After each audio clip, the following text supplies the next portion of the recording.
Hey guys, it's Spilly and welcome back to Spill Sesh. What's really crazy to me is that Jeffree has managed to escape this situation almost entirely. And let me tell you guys, it seems like Trisha is very upset at the fact that Jeffree is not being held accountable and that he is managing to get away with all of this. Now, obviously, this situation is more shocking in terms of Shane because he had such a goody two shoes sort of reputation in the more recent years of just doing documentaries that when people found out about his past, they were like, oh my God, what? Whereas Jeffree is kind of known about his dark past and people are kind of willing to look past that. Crazy because at this point, I don't even think that Jeffree fans would even care if he's changed or not.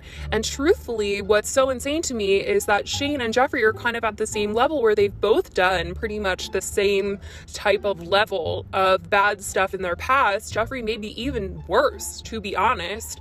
But for some reason, Shane is getting called out way more than Jeffree is, simply because his fans hold him to a higher level they're holding him to a higher level of accountability, whereas Jeffree is kind of getting away scotch-free because people are saying it's Jeffree. What do you expect? I certainly think it shouldn't be this way. I think all influencers should be held to the same level of accountability because they all have big platforms. They are all influencing others. And if they don't take accountability for their actions, then they're just continually telling their audience that this is okay or they, condone this type of behavior. And that is really frustrating for a lot of people and it's really hard for a lot of people to understand. And I think it's confusing and we will talk more about it later, but there are other influencers that also get away with doing such terrible things because they built their brand, they built their entire reputation off of continually doing really bad things and getting away with it. Some people are saying that the reason why Jeffree might not even be coming out to say anything is because if he says something, then maybe the target will shift and he will be the one that is in the hot seat. And he obviously doesn't want that. I was watching a clip of CBS News just now, and they were only talking about Jenna Marbles, and they were only talking about Shane. And all I could think to myself was, Jenna has no business being mentioned. There was no mention of Jeffree Star in the entire television segment. And I was reading this article that came out by Insider, and it was titled, Jeffree Star is staying quiet while Shane Dawson's career lies in tatters. Here's why celebrities like him seem uncancelable. And first of all, I don't like cancel culture. I think Taylor Loren said it best. She called it accountability culture. That's more like it. Because I'm not trying to run people off the internet. It's more like you want to hold people accountable and say, hey, I just want to know why these videos were still up on your channel, Shane. I'm questioning things. Please do better in the future, but what is this? A lot of people don't think that, though. A lot of people think that Shane should never come back to the internet because his videos are unforgivable. This is a very complicated situation, and the dynamic and the way that the internet decides that people should not have a career anymore is all very case-by-case scenario, honestly, because we could say that Shane and Jeffree have similar pasts, but Jeffree is still shining and thriving, like Morphe didn't drop him at all and said that Jeffree has changed, but Shane has not. And I want to know what you guys have to think about this situation and how you guys feel about it, because I know a lot of you are frustrated at the fact that only one of them is being held to a high standard when it should be both of them. It's very clear because Shane has lost 1 million subscribers, whereas Jeffree has lost 500,000 subscribers during this entire time.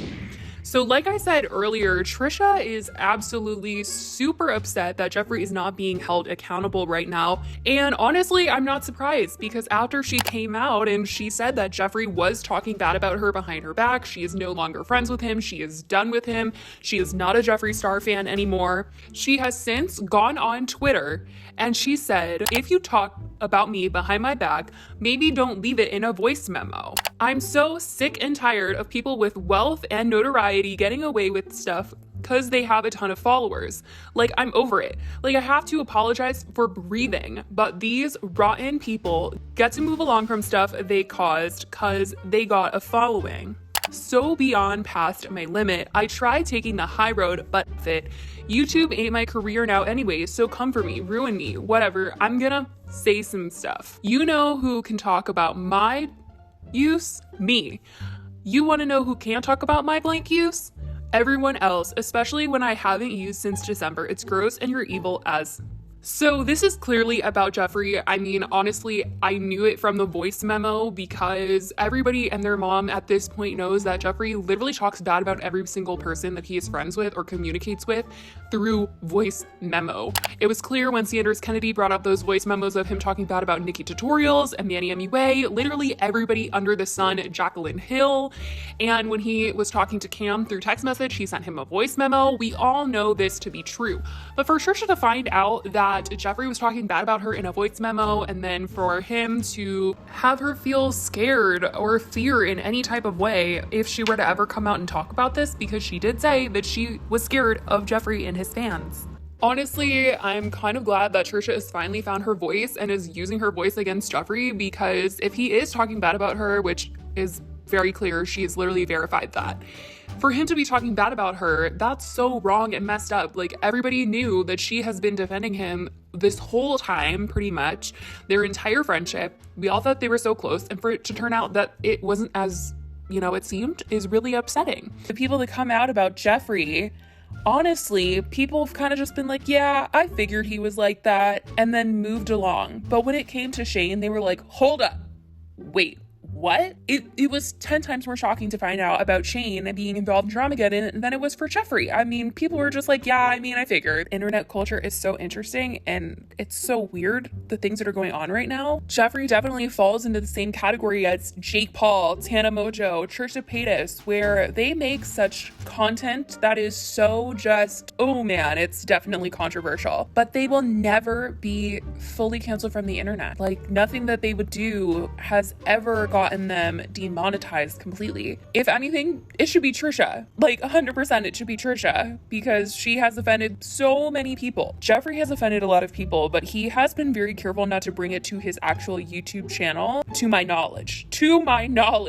So, I mean, I don't know. I've never gone back through anyone's YouTube video pages. Anytime I've ever been sent an old clip, it was like sent to me or in my DMs or my email. I never go digging on people. I don't know, but he's getting away with kind of hiding. I don't know when he's going to make a statement. If he's going to make a statement, I wouldn't be surprised if he doesn't. Jeffree doesn't really address a lot of things. I did get an email about Jeffree possibly having hired a crisis manager, which is kind of just representation that fix your reputation in the media. I don't know, guys. That's just what I've heard.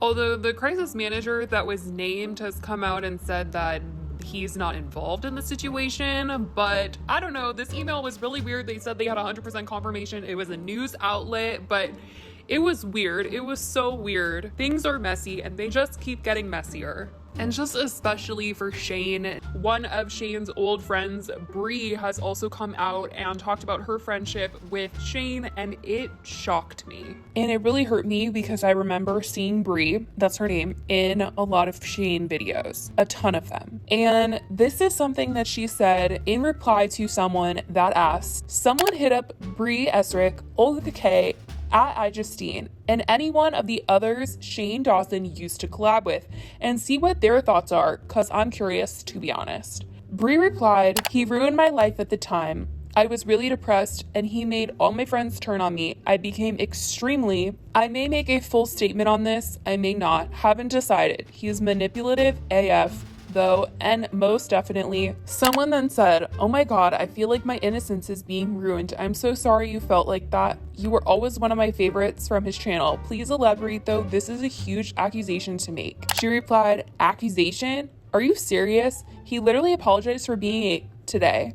Haven't you ever wondered why he goes through friends so quickly? He uses everyone. It's pretty known in the YouTube community. Honestly, when I read this, it just felt like she was talking about Jeffree. Goes through friends very quickly. That's a statement people have made against Jeffree. And that he uses people and that this is known in the community. This is stuff that people say about Jeffree. Like, this is why Shane is getting more talked about right now, because people are shocked to find this stuff out. I mean, obviously these two are very close and that Shane and Jeffree have become close friends over the course of time for the reason that they are very similar. But I really didn't know this similar. I just thought that when Shane always said that him and Jeffree were super similar, he just meant that they had similar pasts of doing bad things and now they're better people. But at the time, I truly didn't know how bad Shane's past really was, and I don't know what to even make of this anymore. Obviously, Shane wasn't the only person that Tati was talking about in the video, and I mean, Jeffree was talked about multiple times and manipulation was involved and all of this stuff, but you know, Shane is still taking most of this because it was just so out of the blue to hear that Shane was this person that no one ever actually saw in him through videos or anything like that. But you know, not as shocking for Jeffree, but it's just so crazy the dynamic of everything that is going on and how all these dislikes could be on Tati's videos and all these people could have seen it, but all of this is directed at Shane because of his past. But at the same time, it's like if we add up the fact that Jeffree tried to completely deter the fact that he ever started Dramageddon by saying this was all Tati's fault when he went on Mom's basement, all this stuff, how he tried to throw accountability off of himself like he always does. He's gonna get away with this. And I mean, he's not gonna actually be sorry. I don't think that Jeffree Star is actually capable of being sorry for anything, and that is the problem. Like I said in the beginning of the video, I'm more about accountability culture. I would rather people address their problems and try to change, but actually change. Words really don't mean anything, but actions speak a ton. I definitely want to know where you guys stand in all of this, how you guys feel about this whole dynamic and shifting. This is just crazy, and it makes me sad coming from someone that really liked Shane. And when he followed me on Twitter, we had a conversation about the fact that we both have the same like phobia of sounds, like certain sounds make us like weird. I don't know, it's hard to describe, but it really sucks, and I'm sad and disappointed hearing all of this new stuff come up and out. I just want you guys to know that I'm not trying to come from a place of hate, that this is just what is going on right now, and I'm talking about it because it's happening, and I don't know, it's on the news now. So I love you guys so much. I hope you can see where I'm coming from and just wanting to talk about this with you guys. I will talk to you guys in the next video. Bye guys.